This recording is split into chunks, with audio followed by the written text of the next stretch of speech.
19 मार्च से 23 मार्च तक प्रसिद्ध कथावाचक पंडित प्रदीप मिश्रा जी रेवाड़ी में श्री शिव महापुराण कथा का पाठ करेंगे। भाजपा नेता सुनील मूसेपुर रेवाड़ी में इस कार्यक्रम का आयोजन करा रहे हैं। सुनील मूसेपुर ने बताया कि रेवाड़ी के सेक्टर 18 स्थित हुड्डा ग्राउंड में करीबन 35 एकड़ जमीन पर पंडाल लगाया जाएगा। कथा से एक दिन पहले 18 मार्च को बाईपास स्थित टोयोटा शोरूम के पास से कलश यात्रा शुरू होकर पंडाल तक जाएगी।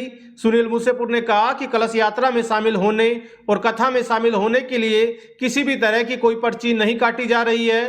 कलश यात्रा में शामिल होने के लिए खुद कलश लेकर वहां समय पर पहुंचना होगा। पंडाल में भी कोई वीआईपी कल्चर नहीं रहेगा। सभी के लिए पंडाल में जमीन पर गद्दे लगाकर बैठने की व्यवस्था की जाएगी। सुनील मूसेपुर ने कहा कि कथा स्थल पर भोजन की व्यवस्था भी की जाएगी। पंडित प्रदीप मिश्रा जी कथावाचक हैं जो शिव महापुराण की कथा करते हैं और भगवान शंकर के आदेश से आप सब लोगों के स्नेह से रेवाड़ी में वो कथा होने जा रही है, जिसका सब आप इसका आनंद लें और इस कथा में अपने आप को सुन के वहाँ पे और इस कथा से जीवन को सार्थक बनाएं। और इसमें किसी तरह की मैं एक अपील भी करना चाहूँगा आप सबसे, रेवाड़ी की जनता से एक अपील भी है कि अगर किसी तरह की कोई गलतफहमी फैलाने की कोशिश कर रहा हो तो कृपया उस गलतफहमी से बचें। इस कथा के लिए किसी से कोई पैसा नहीं लिया जा रहा, किसी प्रकार की रसीद वसीद नहीं काटी जा रही, ना किसी कलश यात्रा की रसीद काटी जा रही है, ना कोई पैसा लिया जा रहा है।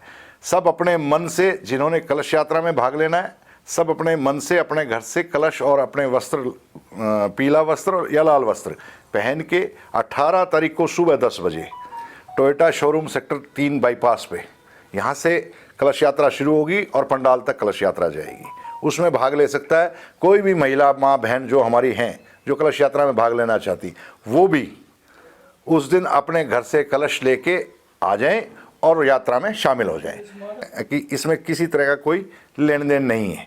तो बेहिचक से निःशुल्क सारी ये कथा है, इसमें आप आइएगा, कथा का आनंद लीजिएगा और अपने आप को कृतज्ञ कीजिएगा। भगवान शंकर के आप दर्शन कर पा रहे हैं उस दिन, क्योंकि मैं मानता हूँ कि पंडित प्रदीप मिश्रा जी की कथा में स्वयं महाकाल विराजमान होते हैं और इस धरती पे, रेवाड़ी की धरती पे पहली बार ऐसा हो रहा है। शायद शिवपुराण होगी और 23 तारीख को इसका समापन होगा।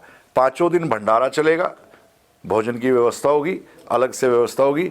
और रेवाड़ी की जनता से मेरी ये भी अपील है, अगर कोई इसमें श्रमदान देना चाहे, अपना तन से मन से सेवा करना चाहे, वो सादर आमंत्रित है, आके अपने काम को संभाले। ये सब आपका काम है।